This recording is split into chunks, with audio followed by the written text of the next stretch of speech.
pues uno se tiene que cuidar de quién, de algo malo, de algo que es tenebroso. Te tienes que cuidar es de la vida, que van a ser consecuencia de esa sexualidad que estás ejercitando. Entonces, ahí es donde a la gente desde el lenguaje, desde la educación, se le está generando una conciencia contraria a la vida, que mira el derecho al aborto. Entonces, por eso es muy delicado todo este tema que hemos ido desarrollando. Muy bien, voy con Luisa a ver qué me dice Luisa sobre el tema de objeción de conciencia. ¿Cómo está la conciencia de las personas aquí? Orlo Aristizabal dice, objeción de conciencia es un llamado de atención, es lo que tanto necesitamos, todo se compra y se vende, objeción, todo menos mi conciencia. Ahora lo que no está escrito no vale, ese formalismo nos está cambiando, porque ahora no me acusa la conciencia si no está escrito. Por ejemplo, cuando dije eso no es cierto, eso no está escrito. En un papel ahora todo debe quedar escrito o si no, nada vale. Entonces él habla pues como en ese aspecto sobre la objeción de conciencia. Y en la segunda pregunta que dice frente a las situaciones extremas apelaría a la objeción de conciencia, entonces ponemos un caso de una situación extrema, por ejemplo si su jefe le exige hacer un negocio que aunque es ilegal, es injusto con su cliente, lo haría.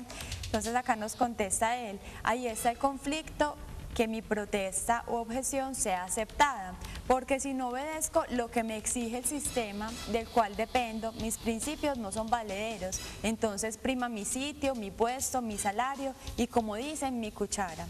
¿Cómo pruebo lo contrario para defenderme si lo que importa es vender y producir? Estamos atrapados en una red, en una ilusión, porque yo pienso que eso sería lo más importante, pues la conciencia, pero que en algunas circunstancias como lo que planteamos acá no es posible. Sí, estamos hablando de objeción de conciencia en casos límites de corte legal, constitucional y demás.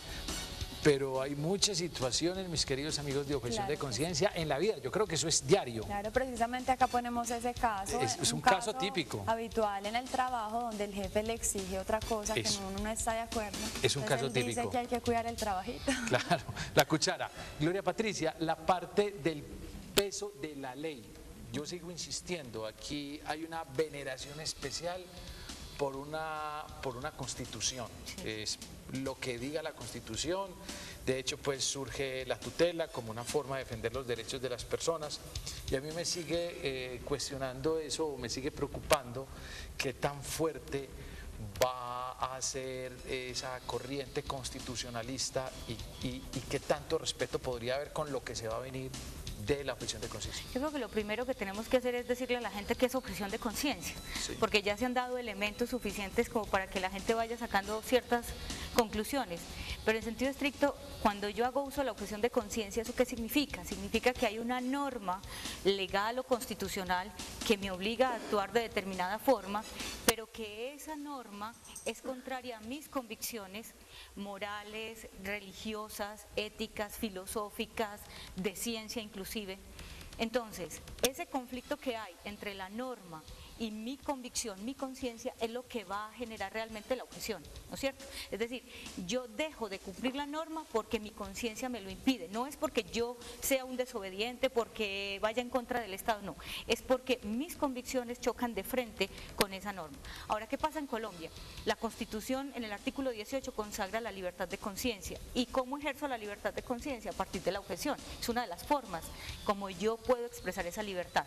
Entonces, frente a lo que se nos viene, yo lo que siento es que aquí hay un movimiento fuerte de objetores de conciencia, es decir, hay un grupo que se llama así, objetores y objetoras de conciencia, y que además ellos han hecho énfasis en los últimos años es en la objeción de conciencia al servicio militar, porque digamos que es una preocupación alarmante en la medida en que muchos jóvenes van a empuñar armas y dentro de estos pues algunos sobreviven, otros no, y muchos de ellos inclusive están siendo violentados porque sus convicciones religiosas o no le impiden hacer eso, porque han crecido en unas familias que les impiden eso. Pero lo que creo es que en Colombia hace falta que la gente se informe y se forme, es decir, que se informe sobre qué es la objeción de conciencia, cuáles son las posibilidades de objetar en conciencia, qué debo hacer para hacer uso de mi derecho constitucional, porque es que esto no es un derecho que yo me inventé, y es un derecho que el Estado reconoce, es decir, no lo está creando, lo está reconociendo porque ya existe, ¿no es cierto? Y una segunda situación que debe hacer la gente es formarse, porque si yo tengo la información, pero yo no sé qué hacer con ella, no pregunto, no confronto, no miro agendas internacionales, no miro qué está pasando en otros países. El informe McCafferty, del que hablaba ahorita Luisa, es un informe muy importante y que le ha dado una lección fuerte al mundo, porque detrás de este informe hay gente que estaba buscando que se obligara a los estados de la Comunidad Europea a impedir la objeción de conciencia. Entonces, si yo tengo esa información, pero no sé ni siquiera qué es objeción de conciencia, ni cuál es la diferencia con otras formas de desobediencia al derecho. Mis derechos. Además, si no sé la Corte qué ha dicho. Sí. Y además, en Colombia hay un proyecto de ley que se va a presentar, que tiene el Procurador General de la Nación, que ya anunció, un proyecto muy interesante para que el Congreso regule. No es para que limite, no, es para que regule, porque la Corte se ha atribuido funciones que no le corresponden, limitando la objeción de conciencia, restringiéndola solo a razones o a cuestiones religiosas, que no debe ser, obligando a los médicos a decir por qué objeta, cuando la misma Constitución dice que nadie será molestado ni obligado a decir sus creencias. Y fuera de eso, haciendo restricción solo a quien va a practicar el aborto. Es decir, las demás personas que hacen parte del equipo no podrán objetar según la Corte, algo que es impensable. Y algo más grave, los jueces. Es que los jueces tienen que fallar en derecho y no en conciencia. Es el temor a que la gente haga uso de esos derechos individuales que son precisamente la conquista del Estado Social de Derecho.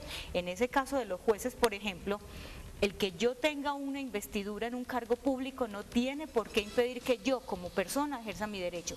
Otra cosa es que el Estado garantice que esa prestación del servicio judicial no se vea afectada. Pero si yo, por ejemplo, objeto en conciencia porque considero que no debo aprobar un fallo de tutela que permita el aborto, hombre, yo ya estoy condicionada, mi conciencia me impide fallar.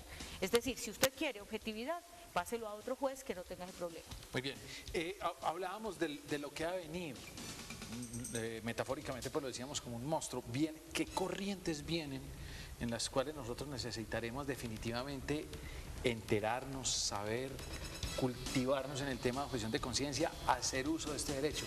Es que ¿qué va a venir? Pues ya está. Ya está aquí. Ya está aquí realmente, o sea, viene una cultura que despersonaliza al ser humano, que pretende que no todas las personas, o sea, todos son seres vivientes, más no todos son seres humanos, entonces pone una escala donde no todos son personas, entre comillas, y solamente unos pocos tienen derechos a que se les defienda la vida, otros no. Por ejemplo, para ponerlo en algo muy sencillo, un bebé que está en el vientre de una madre es un ser vivo de la especie humana, pero no se le pueden reconocer derechos pues porque no ha nacido. O que como no ha alcanzado un nivel de razonamiento, el esperado superior, pues se le puede desechar porque no es persona o no es una persona apta. Entonces, ¿qué se nos viene? Una cultura que es antivida, antipersona, en la que es utilitarista, solamente los que sirven son los que valen, el enfermo, mátelo. De hecho, de esos 649 abortos que les dije, que gracias a Dios pues no son tantos como nos han dicho, 450.000 abortos, es que en Colombia, eso es mentira. La verdad es que esas estadísticas son falsas y prueba de ello es que, entonces, ¿dónde están pues todas las mujeres que abortan? 649 casos, de esos como el 60% son por eugenesia. Es decir, porque son niños que vienen, la mayoría de los casos no es que sea que se van a morir, sino que viene con un problema como un niño que puede tener un síndrome de Down y que eso pues no es el niño, el prototipo de nuestra sociedad utilitarista, no es el que va a salir a producir y a ser el gerente del banco, no, entonces deséchelo. Esa es esa cultura que ya el anciano que está gastándole mucho al sistema de seguridad social, desconéctelo, mátelo, lo que no sirve estorba. Esa es la cultura que se está viniendo, pero que ya está, que realmente lo que están haciendo es cimentar el terreno, pero para después ya venir con toda la artillería y que la gente pueda procesarlo, porque hace 40 años en Colombia las mujeres tenían 7 hijos por familia, hoy a la que salga con 7 la miran como la más irresponsable con el planeta, y eso como lo lograron en 30 años, que realmente es muy poco tiempo, haciendo una campaña cultural de educación cultural o de un adoctrinamiento. Entonces eso es todo lo que se nos viene, una cultura en contra del ser